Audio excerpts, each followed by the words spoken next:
Bills, bills, bills. It seems like everybody in the United States has bills, household bills, personal bills. Well, I found out that my family name is on a $1.1 trillion bill. Uh, this is a huge bill, uh, and it's because of student loan debt in the United States. I have family members who had to take out educational loans to complete college. So if you're a student, a parent, grandparent, or maybe somebody who plans on having children in the future, chances are that your name, your family name, will also end up on this $1.1 trillion bill, this huge bill that the United States is carrying. That's because 71% of bachelor's degree graduates have some type of student loan debt. And so today we're going to talk about reducing the balance of the national student loan debt. And I think you'll agree uh, that debt is a problem. Now, I'm a traditional student, non-traditional student, so this affects me personally. I may have to take out a student loan before I complete my studies. Also, I've lived long enough to have some experience with handling debt, and it is no fun when you're trying to pay off bills. And so I think you'll agree that the problem we have in the United States is a huge problem.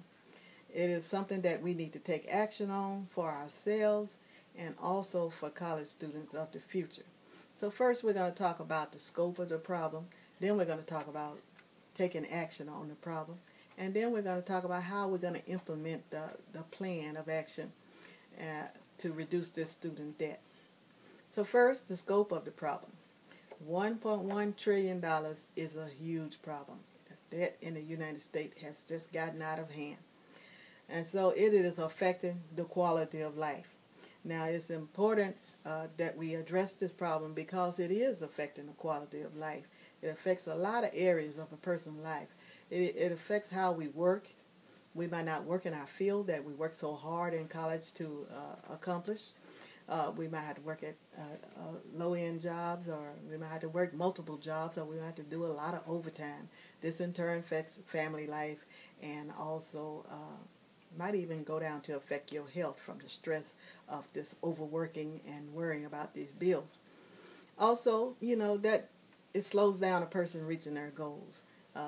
Being in debt and burden in debt is just not in most of our life plans. And so it also affects the country as a whole, the economy. These 20 to 40 somethings that are buried in debt cannot contribute as much to the economy. And these debts might go on for 10 years or more. And also the large debt, the people are more likely to default. That way everybody loses. The borrower loses their credit worthiness. They also lose their good name. And the lender is not making a profit, and he's not getting back his principal that he put out in the first place. So everybody loses. So we talked about the problem. Let's move on. We need a solution to this. We need a plan for a solution. And so self-help is usually a good way to start. Most of the time we look for the government to bail us out of things like this, but we can always do something for ourselves. And so we need to start early educating ourselves. We need to educate young parents, educate young children while they're still in elementary about the importance of a college education and also the cost of a college education.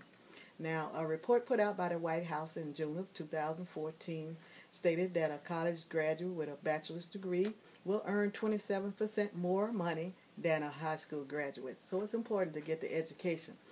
But in that same report, he also reported that the average bachelor degree graduate graduates with $30,000 average worth of debt.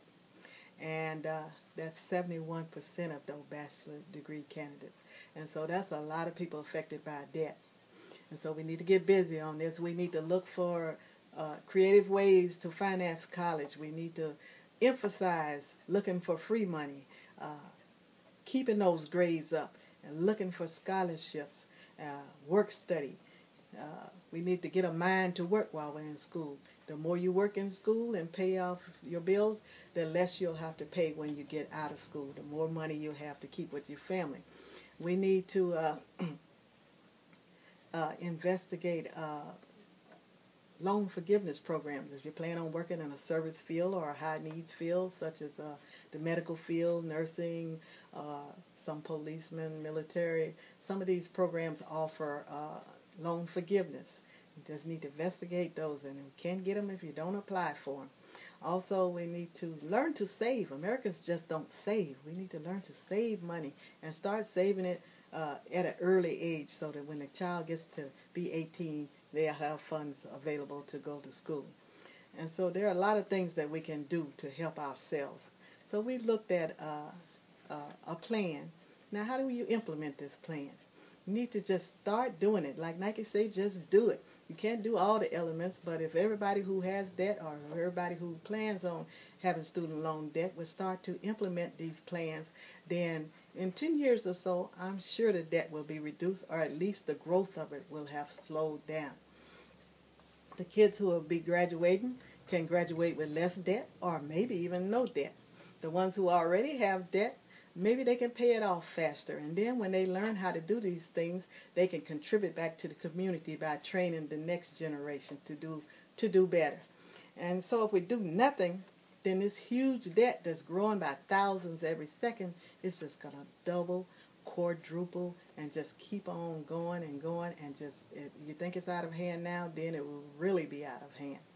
And so we've talked about how we can implement a plan, and the benefits of implementing this plan.